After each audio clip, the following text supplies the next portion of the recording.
Hello, as you can tell today I am not working in my usual workroom. I'm actually in my bedroom. And I'm in my bedroom because I needed a place, i.e. my bed, in which to lay out all the pieces that I'm going to use for my chaos blanket. But first, what is a chaos blanket? Or you might prefer to call it a collage blanket, or you might prefer to call it the crazy quilt version of a crochet afghan. Whatever you choose to call it, it's all pretty much the same thing. Using bits and pieces of motifs, of fabrics, of squares and tiles that we have collected over, in my case, over the last 10 months since I've started filming videos for YouTube, and then compile them into a blanket that can be as crazy or chaotic as you want it to look, or you can make it look more like a page out of a scrapbook. It's all up to you. It's all about how you want to place your items and the look you're trying to achieve. My name is Sig. It's your interest and support that allows me to contribute new content and weekly videos. Help us all grow together by tapping that subscribe bar, notification bell, and like buttons. I look forward to your comments and always value your feedback. Many of the pieces I show you today, for those of you who are my regular viewers, you're probably going to recognize. And if you don't recognize them, most of them you will be able to actually find in my playlist. I'll also put links to each motif or square or tile that I happen to have down in the description box below. So for example, this sunflower, I have examples of this because frequently I'm going to do up more than one piece, especially if it's a stitch I'm learning myself or something that I'm experimenting with. So you can see that I have those. I have these vintage flowers, vintage daisies. And I have several of them from a video that I recently did. Well, I suppose most of my videos are recent because, well, most of this motifs are going to come from what I've done in the last 10 months. Also, blocks and squares. So I have several different squares that I do because typically when I am trying out a new pattern and before I show it on YouTube, I might make 3 or 4 of them in different yarns and with different size hooks, just so that I can get a feel for what they're going to look like, what they're going to feel like, how well they're going to play with the yarn I'm using, how well they're going to work into the project I'm considering. And so I do most of this so you don't have to. So you can see ahead of time what it is that the different yarns are going to look like, how they're going to perform, how easy they might be to work with, along with what each yarn is going to look like with different size hooks. But what that does for me is that leaves me with a whole lot of motifs. Right? That leaves me with butterfly motifs and leaf motifs. Leaves me with lace pieces.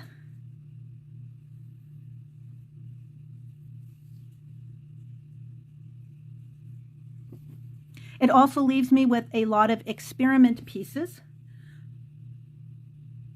like what I have here with these sacred hearts.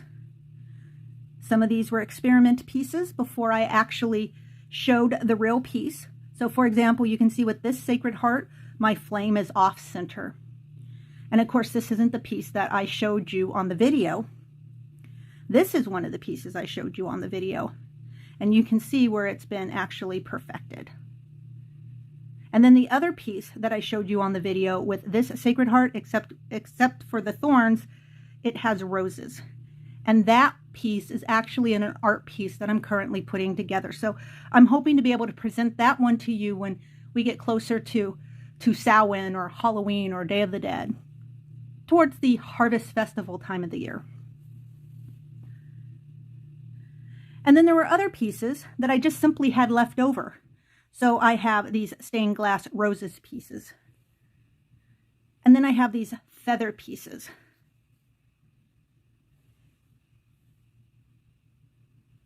And then after all that, I have these different trim pieces. Right? I even have lots of scrappy pieces. Things that I played with a little bit. Things that are kind of one-offs. Stitches I just simply tried. Little tiny trim pieces. Now, I don't know how much of this I will actually use in this blanket, but if I can find a place to work them in, I will certainly do that if I think they look okay. In addition, I have larger pieces. Like this is one of the very first pieces from the very first video I started my channel with. Back last year in September, I believe, of 2022. Or at least that's when I posted my very first video.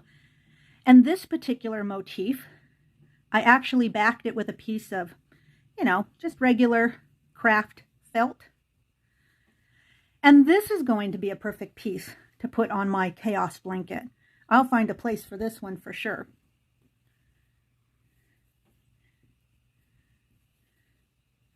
And then I have this spiral square. And this is really cool. This will add a nice visual effect to the blanket. And then also, of course, and there are mistakes, right? There are mistakes that I will place in there, sort of like this was a mistake. This was a spiral blanket, or, sorry, this was a spiral square, granny square, like what I just showed you. But I really wasn't paying very good attention while I was starting it up, because instead of just doing 4 sides, I ended up doing 5 sides. And what it did was, it was kind of a happy mistake, to coin a Bob Ross phrase. It was a happy mistake in that now I have this spiral 5-pointed kind of star-shaped tile. So now I'm eventually going to work the kinks out of this particular piece, and I will eventually present it to you because it's really kind of a cool take on this spiral look. But in essence, it really is a happy mistake. And this is going to find its way into my chaos blanket as well. Because what's a chaos blanket without all the mistakes thrown in there? So now if we were simply just doing tiles and squares, it would be easy enough to just sew those pieces together. However, when we're talking in terms of all these different motifs, these butterflies and dragonflies, and these various different flowers and other heart motifs, many of them that you see in previous videos, and then there's going to be quite a few of them that I do not have a video for. I just was playing with them and they're finished and I set them aside and I don't know what I'm going to do with them. And so, like any crazy quilt or any scrapbook page, I am going to put them together in a way that is pleasing to me. But first I need to make the backing for it. And because you're not going to be able to just sew the pieces together like you might with individual granny squares or other tiles, we're going to have a back. And so we're going to make a mesh back. And the mesh back is real easy. You're just going to pick a yarn of your choice. In this case, I'm using Lion Brand Basic Stitch, the non-peeling yarn. It's not too expensive.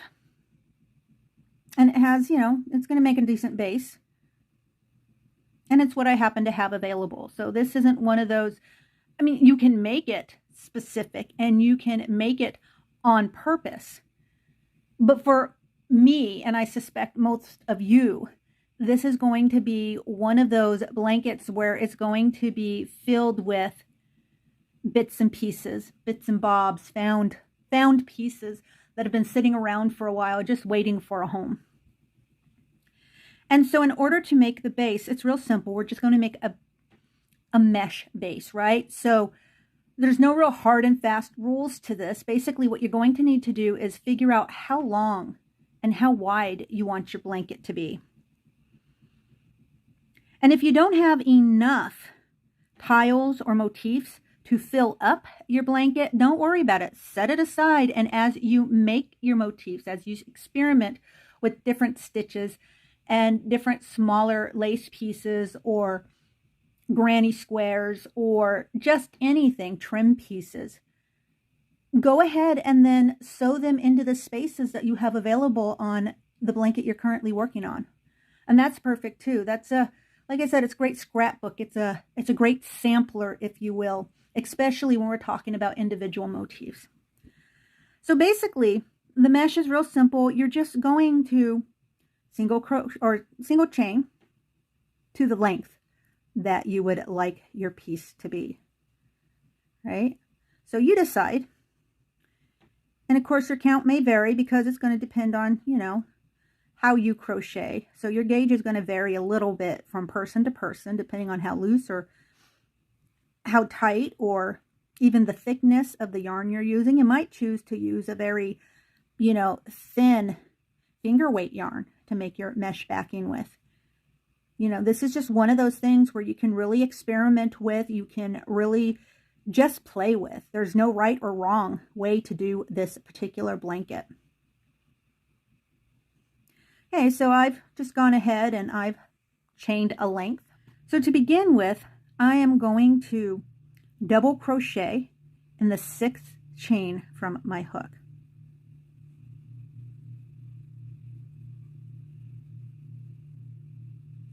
And then I'm going to chain 2, I'm going to skip 2, and I'm going to double crochet in the next chain.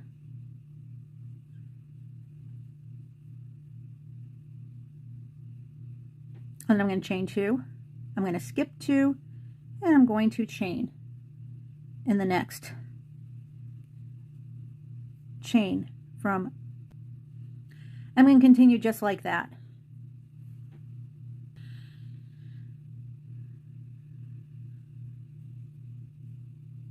Now, depending on the yarn that I'm using, depending on the size of the blanket, the thickness of the blanket that I'm using, the size of the motifs, I may mix up my mesh squares a little bit, but this is a pretty good standard size mesh for just about anything you want to be doing. I mean, the only difference is if you decide that you're going to make your backing out of a very chunky yarn, but then you're using lace weight yarn in your motifs, then that might get a little weird for you. That might not work out so great.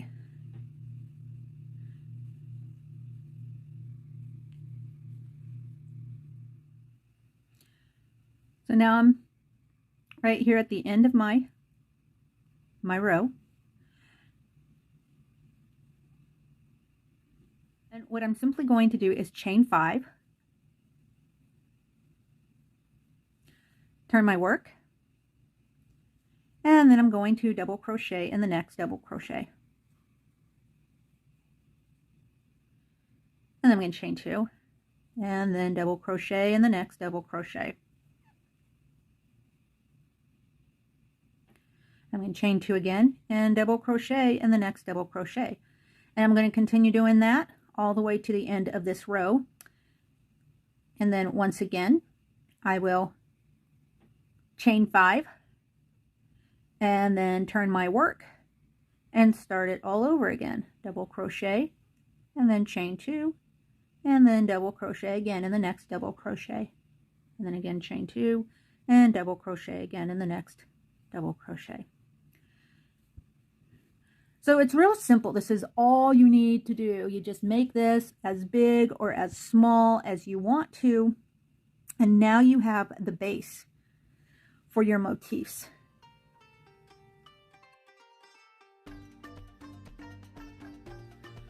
So now when I finish my mesh and make my blanket as big as I want it, my base as big as I want it, I then go ahead and I edge out the entire netting with half double crochets. And I just do a single half double crochet for each stitch all the way around. So if you happen to be following the pattern that I just previously showed you, you will put 7 half double crochets in each corner. And then of course, a half double crochet where your double crochet is, and then 2 half double crochets in the 2 chain space. And that's just what you're going to do, and that'll trim out the base of your blanket, your netting, just perfectly. I'm going to go and take this a step farther before I begin to start placing my motifs on this netting.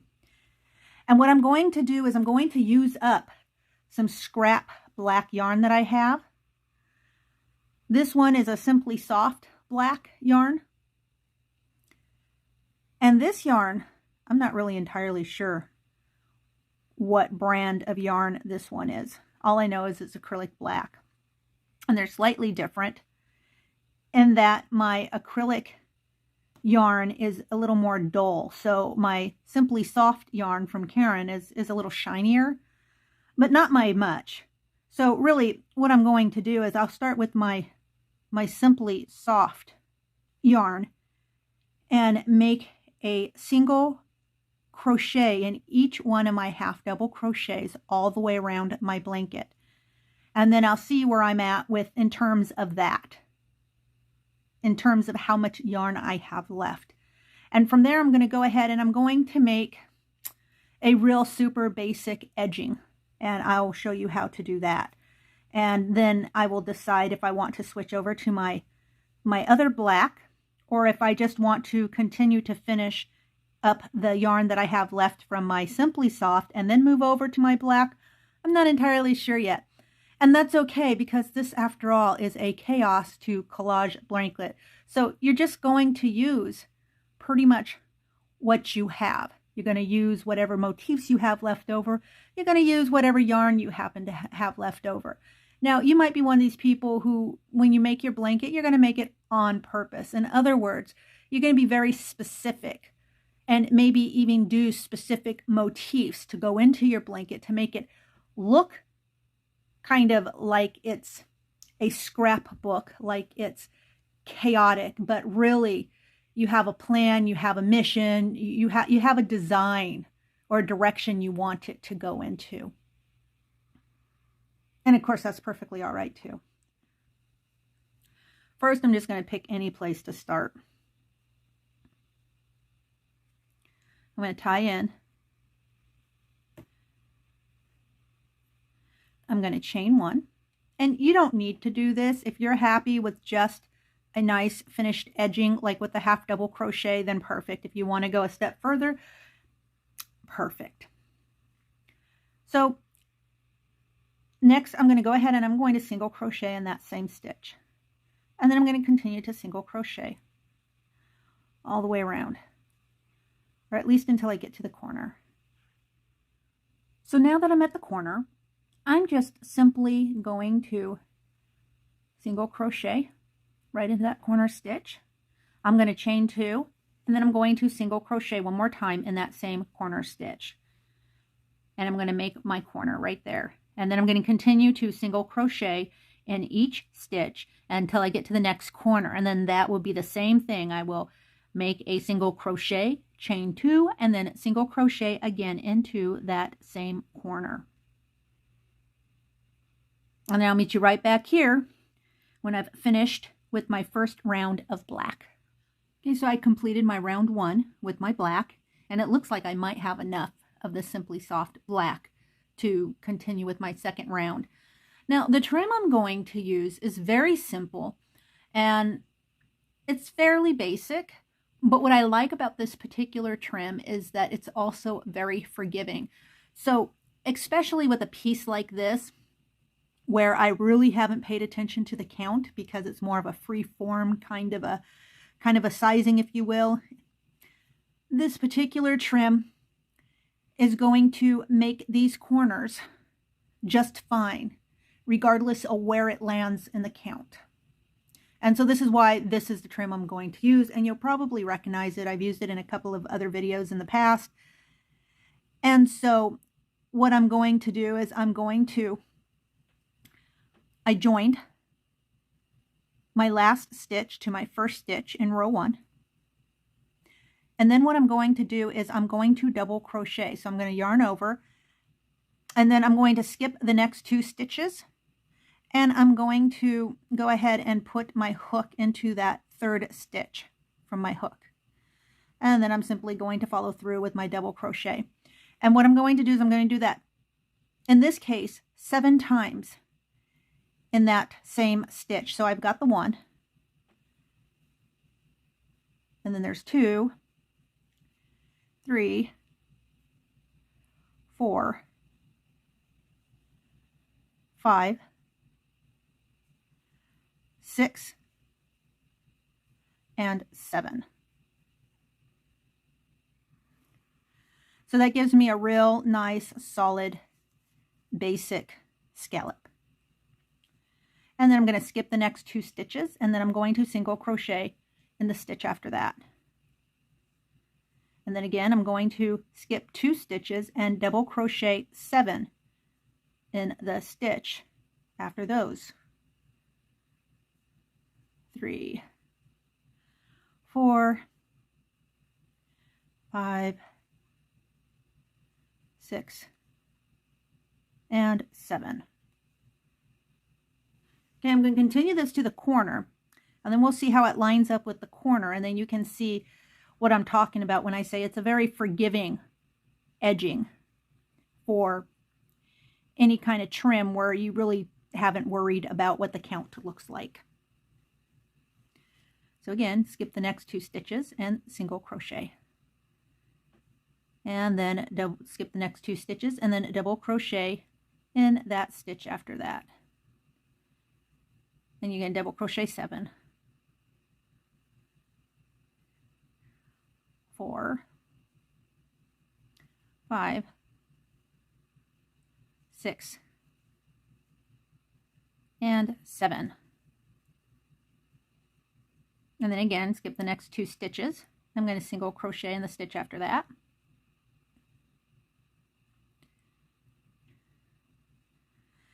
And I'm going to get ready to skip the next 2 stitches, and then I'm going to double crochet in the stitch after that. So this is the perfect corner to show you how forgiving this stitch actually is, this edging. So that's my first double crochet, and then 2, 3, 4, 5, 6, and then 7. Skip the next 2 stitches and make a single crochet in the stitch. So you can see how that scallop just kind of wraps itself around this corner edge, even though we started the scallop not perfectly on the corner but over.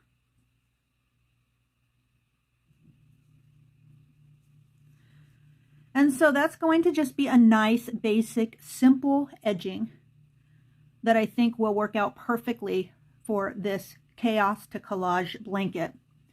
Now, you may decide that you want a different edging, and of course that's always perfectly okay because it is a Chaos to Collage blanket, right? You can do anything you want with it. It's all up to you.